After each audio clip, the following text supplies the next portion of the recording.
Hi friends, എല്ലാവർക്കും നമസ്കാരം.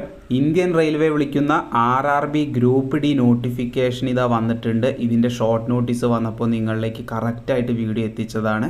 അതിന് പിന്നാലെ ഒഫീഷ്യലായിട്ട് നോട്ടിഫിക്കേഷൻ വന്നു കഴിഞ്ഞു. ഇതിൻ്റെ അപേക്ഷ തുടങ്ങുന്നത് വീഡിയോ ചെയ്യുന്ന അന്ന് പറയുകയാണെങ്കിൽ നാളെ, അതായത് 23 ജനുവരി മുതൽ 22 ഫെബ്രുവരി വരെ നിങ്ങൾക്കിത് ഓൺലൈനായിട്ട് അപ്ലൈ ചെയ്യാം. RRBയുടെ വെബ്സൈറ്റ് വഴി അപേക്ഷ അയക്കണം. അപ്പോൾ ആപ്ലിക്കേഷൻ ഫീ പേയ്മെൻറ്റിൻ്റെ ലാസ്റ്റ് ഡേറ്റ് 23 ഫെബ്രുവരി 24 ഫെബ്രുവരി വരെയൊക്കെയാണ്. അതിൻ്റെ കാര്യങ്ങളൊക്കെ നോട്ടിഫിക്കേഷനിൽ കാണാം. പിന്നെ ഓൺലൈൻ കറക്ഷൻ വിൻഡോ ഡേറ്റും കാര്യങ്ങളൊക്കെ വന്നിട്ടുണ്ട്. നമുക്കിതിൻ്റെ ഡീറ്റെയിൽസ് മൊത്തമായിട്ട് നോക്കാം. എല്ലാവരും വീഡിയോ ഒന്ന് ലൈക്ക് ചെയ്തിട്ട് കാണാം.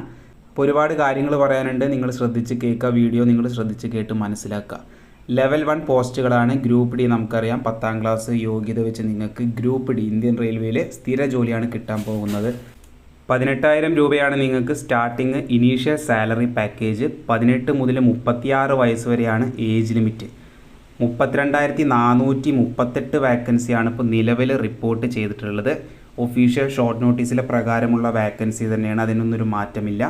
പിന്നെ മെഡിക്കൽ സ്റ്റാൻഡേർഡ് A2 A3 പറഞ്ഞ മെഡിക്കൽ സ്റ്റാൻഡേർഡൊക്കെ നിങ്ങൾ കറക്റ്റായിട്ട് ഫിസിക്കലി ഫിറ്റ്നസ് ഉണ്ടായിരിക്കണം. അതിൻ്റെ കാര്യങ്ങളൊക്കെ നോട്ടിഫിക്കേഷനിൽ ഇവിടെ കാണാം.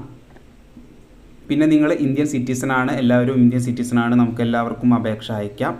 ലെവൽ 1 പോസ്റ്റുകൾ 18 to 33 സാധാരണ ഗ്രൂപ്പ് ഡി വിളിക്കാറ് ഏജ് ലിമിറ്റ്. ഇപ്രാവശ്യം നമുക്ക് കോവിഡിൻ്റെ റിലാക്സേഷൻ, കോവിഡിന് ശേഷം വിളിക്കുന്ന ആദ്യത്തെ റിക്രൂട്ട്മെൻറ്റ് ആയതുകൊണ്ട് തന്നെ 18 മുതൽ 36 വയസ്സ് വരെയുള്ള ജനറൽക്കാർക്ക് അപ്ലൈ ചെയ്യാം. അതുകൂടാതെ SC STക്കാർക്ക് 5 വർഷം ഇളവ് കിട്ടുന്നുണ്ട്. OBCക്കാർക്ക് 3 വർഷം റിലാക്സേഷനും കിട്ടുന്നുണ്ട്.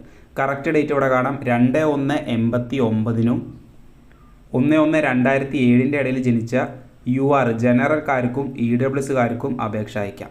പിന്നെ 2/1/86 1/1/2007 ഇടയിൽ ജനിച്ച OBCകാർക്കും 2/1/84 1/1/2007 ഇടയിൽ ജനിച്ച SC STകാർക്കും ഇത് അപേക്ഷ അയക്കാൻ പറ്റുമെന്ന് ശ്രദ്ധിക്കുക. അപ്പോൾ നല്ലൊരു അവസരം, നല്ലൊരു ചാൻസാണ്. 36 വയസ്സ് വരെയുള്ള ജനറൽക്കാർക്ക് പോലും ഇത് അപേക്ഷ അയക്കാൻ പറ്റുമെന്നാണ് പ്രത്യേകത. ക്വാളിഫിക്കേഷൻ ഒന്നെങ്കിൽ നിങ്ങൾക്ക് വെറും 10ാം ക്ലാസ് ഉണ്ടെങ്കിൽ പോലും അപേക്ഷ അയക്കാം, അല്ലെങ്കിൽ നിങ്ങൾക്ക് ITI ഉണ്ടെങ്കിലും അപേക്ഷ അയക്കാം. ഏതെങ്കിലും ഒന്ന് മതി, ഒന്നെങ്കിൽ 10ാം ക്ലാസ് അല്ലെങ്കിൽ ITI. അപ്പോൾ കോമൺ ആയിട്ട് 10ാം ക്ലാസ് ഉള്ളവർക്കും ഇത് അപേക്ഷ അയക്കാൻ പറ്റും. എക്സാമിനേഷൻ ഫീസ് വരുന്നുണ്ട്. 500 രൂപയാണ് ഫീസ് വരുന്നത്. അത് ജനറൽ OBCക്കാരാണ് 500 രൂപ പേയ്മെൻറ്റ് അടയ്ക്കേണ്ടത്. അതിൽ 400 രൂപ നിങ്ങൾക്ക് പരീക്ഷ എഴുതി കഴിഞ്ഞാൽ റീഫണ്ട് ആവും. പരീക്ഷ എഴുതിയാൽ മാത്രമാണ് റീഫണ്ട് ആവുള്ളൂ. പിന്നെ 250 രൂപയാണ് SC STക്കാർക്കും പെൺകുട്ടികൾക്കും PWBD തുടങ്ങിയ കാറ്റഗറിയിൽ വരുന്നവർക്കുള്ള ഫീസ്. അതിൽ 250 രൂപയും നിങ്ങൾക്ക് റീഫണ്ട് ആവും എക്സാമിനേഷൻ എഴുതി കഴിഞ്ഞാൽ.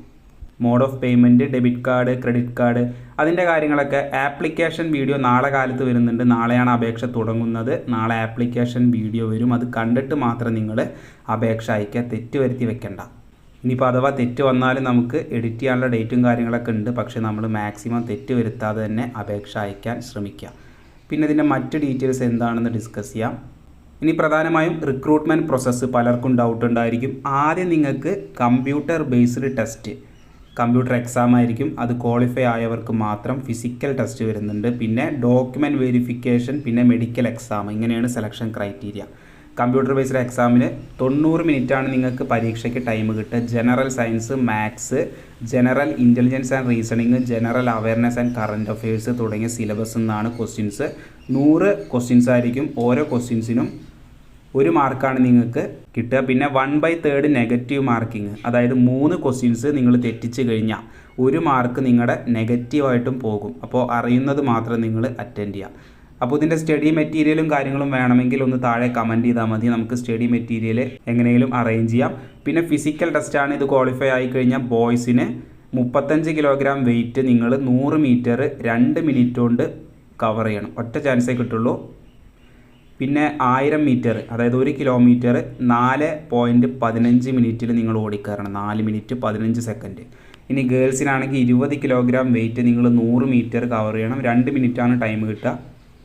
1000 മീറ്റർ റണ്ണിങ് 5 മിനിറ്റ് 40 സെക്കൻഡ് ഗേൾസിന് ടൈം കിട്ടുന്നുണ്ട്. അതിൻ്റെ ഉള്ളിൽ കവർ ചെയ്യാം. പിന്നെ ഡോക്യുമെൻറ്റ് വെരിഫിക്കേഷൻ, മെഡിക്കൽ എക്സാമും അവർ നടത്തുന്നുണ്ട്. അപ്പോൾ ഇതാണ് ഇതിൻ്റെ ഡീറ്റെയിൽസ് ആയിട്ട് വരുന്നത്.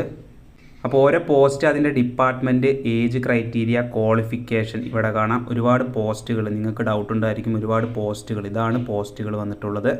അപ്പോൾ ഇത്രയും പോസ്റ്റുകൾ വന്നിട്ടുണ്ട്. ഇതിൽ നിങ്ങൾക്ക് 10ാം ക്ലാസ് ഉണ്ടെങ്കിൽ അപ്ലൈ ചെയ്യാം, IT ഉണ്ടെങ്കിൽ അപ്ലൈ ചെയ്യാം, അല്ലെങ്കിൽ നിങ്ങൾക്ക് അപ്രൻറ്റിസ്ഷിപ്പ് സർട്ടിഫിക്കറ്റ് ഉണ്ടെങ്കിലും അപേക്ഷ അയക്കാൻ പറ്റും. അപ്പോൾ ക്വാളിഫിക്കേഷൻ പലർക്കും ഡൗട്ട് ഉണ്ടാവും. കാരണം IT നിർബന്ധമാണോ എന്ന് പലരും ചോദിക്കാൻ ചാൻസ് ഉണ്ട്. 10ാം ക്ലാസ് ഉണ്ടെങ്കിൽ പോലും നിങ്ങൾക്ക് ഇതിൻ്റെ ഓൺലൈൻ അപേക്ഷ അയക്കാൻ പറ്റും. അപ്പോൾ അതിൻ്റെ വാക്കൻസിയുടെ കണക്ക് ഇവിടെ വന്നിട്ടുണ്ട്. വെസ്റ്റേൺ റെയിൽവേ മുംബൈയിലേക്ക്, ജയ്പൂരിലേക്ക്, പിന്നെ ഹുബ്ലി, ജബൽപൂർ, ഭുവനേശ്വർ, ബിലാസ്പൂർ, ന്യൂഡൽഹി, ചെന്നൈ, ഗോരഖ്പൂർ, ഗുവാഹത്തി, കൊൽക്കത്ത, മുംബൈ, ഹാജിപൂർ, പ്രയാഗ്രാജ് തുടങ്ങിയ ഒരുപാട് ഡിവിഷനിലേക്ക്, കൊൽക്കത്ത, സെക്കന്ദരാബാദ് തുടങ്ങിയ ഒരുപാട് ഡിവിഷനിലേക്കുള്ള വാക്കൻസിയുടെ കണക്കും നോട്ടിഫിക്കേഷനിൽ വന്നിട്ടുണ്ട്. അപ്പോൾ ഇത്രയും കാര്യങ്ങളാണ് നിങ്ങൾ മനസ്സിലാക്കേണ്ടിയിരുന്നത്. അപ്പോൾ എല്ലാ കാര്യങ്ങളും നിങ്ങളിലേക്ക് എത്തിച്ചിട്ടുണ്ട്. വാക്കൻസി കൂടാനൊക്കെ ചാൻസ് ഉണ്ട്. കാരണം റെയിൽവേ വിളിക്കുന്ന, ഇപ്പോൾ ലേറ്റസ്റ്റ് ആയിട്ട് വിളിച്ച ഒരുപാട് നോട്ടിഫിക്കേഷൻസിൻ്റെ വാക്കൻസി ഫൈനൽ മെറിറ്റൊക്കെ ഇടുമ്പോൾ, അല്ലെങ്കിൽ നോട്ടിഫിക്കേഷൻ വന്ന് 1 മാസം കഴിയുമ്പോഴൊക്കെ വാക്കൻസി കൂടുന്ന ഒരു നോട്ടീസ് വരാറുണ്ട്. അപ്പോൾ അതുപോലെ ഈ ഒരു ഗ്രൂപ്പ് ഡിയുടെ വാക്കൻസിയും കൂടാൻ വേണ്ടി നമുക്ക് പ്രാർത്ഥിക്കാം. അപ്പോൾ ഒരു വാക്കൻസി ഉള്ള റിക്രൂട്ട്മെൻറ്റ് പോലും നിങ്ങൾ അപേക്ഷ അയക്കുക എന്നാണ് എനിക്ക് പറയാനുള്ളത്. കാരണം വാക്കൻസി കൂടും. വാക്കൻസി കണ്ട് അപേക്ഷ അയക്കാതിരിക്കേണ്ട. ഇത്തവണ വാക്കൻസി കുറവാണ്. 32,000-ലധികം, ഏകദേശം 32,000-നടുത്ത് വാക്കൻസി മാത്രമേ വന്നിട്ടുള്ളൂ. അപ്പോൾ ഇതാണ് ഇതിൻ്റെ ഡീറ്റെയിൽസ്. ഈ ഒരു നോട്ടിഫിക്കേഷൻ്റെ PDF-ൻ്റെ ലിങ്ക് ഞാൻ താഴെ കൊടുക്കാം. നിങ്ങളത് കയറി ഡൗൺലോഡ് ചെയ്യുക. എന്തെങ്കിലും ഡൗട്ട് ഉണ്ടെങ്കിൽ താഴെ കമൻ്റായിട്ടും പറയാം. അപ്പോൾ ഗേൾസിനും ഇന്ത്യൻ റെയിൽവേയുടെ ഭാഗമാവാൻ പറ്റുന്ന നോട്ടിഫിക്കേഷൻ, ഏകദേശം 36 വയസ്സ് വരെയുള്ള ജനറൽക്കാർക്ക് പോലും 10ാം ക്ലാസ് വെച്ച് അപ്ലൈ ചെയ്യാൻ പറ്റുന്ന ഗ്രൂപ്പ് ഡി നോട്ടിഫിക്കേഷനാണ് ഇപ്പോൾ റിലീസായിട്ടുള്ളത്. ഇതിൻ്റെ അപേക്ഷ നാളെ തുടങ്ങും. അപ്പോൾ നാളെ കറക്റ്റായിട്ട്, നാളെയോ അല്ലെങ്കിൽ മറ്റന്നാൾ രാവിലെയോ കറക്റ്റായിട്ട് നിങ്ങളിലേക്ക് ആപ്ലിക്കേഷൻ വീഡിയോ നിങ്ങളുടെ മൊബൈൽ വഴി നിങ്ങൾക്ക് സ്വന്തമായിട്ട് എങ്ങനെ ഫ്രീ ആയിട്ട് നിങ്ങൾക്ക് അപ്ലൈ ചെയ്യാൻ പറ്റും. അതായത് ആപ്ലിക്കേഷൻ ഫീസ് വരുന്നുണ്ട്, പക്ഷേ എക്സ്ട്രാ ഫീസൊന്നും നിങ്ങൾ കൊടുക്കണ്ട. നിങ്ങൾക്ക് ഫ്രീ ആയിട്ട് അക്ഷയയിലോ കഫയിലോ എവിടെയും പോകണ്ട, നിങ്ങളുടെ മൊബൈൽ വഴി നിങ്ങൾക്ക് സ്വന്തമായിട്ട് അപേക്ഷ അയക്കാൻ പറ്റുന്നൊരു വീഡിയോ നാളെ വരുന്നുണ്ട്. അത് കണ്ടിട്ട് നിങ്ങൾ തെറ്റ് വരുത്താതെ അപേക്ഷ അയക്കാം. അപ്പോൾ ഇത്രയും കാര്യങ്ങൾ മനസ്സിലാക്കുക. എല്ലാവരും വീഡിയോ ഒന്ന് ലൈക്ക് ചെയ്യുക. അതുപോലെ തന്നെ വീഡിയോ നിങ്ങൾ പരമാവധി എല്ലാവരിലേക്ക് അയച്ചു കൊടുക്കുക. അതുപോലെ തന്നെ ഒരുപാട് നോട്ടിഫിക്കേഷൻസ് വന്നിട്ടുണ്ട്. IT, BP, പിന്നെ CSF കോൺസ്റ്റബിൾ ഡ്രൈവറൊക്കെ വന്നിട്ടുണ്ട്. നിങ്ങളിലേക്ക് എന്തായാലും വീഡിയോസ് അപ്ഡേറ്റ് കറക്റ്റായിട്ട് എത്തിക്കുന്നുണ്ട്. ചാനൽ ഇപ്പോൾ തന്നെ സബ്സ്ക്രൈബ് ചെയ്യാൻ മറക്കണ്ട. നമുക്ക് എന്തായാലും അടുത്തൊരു വീഡിയോ ആയിട്ട് കാണാം. ബൈ.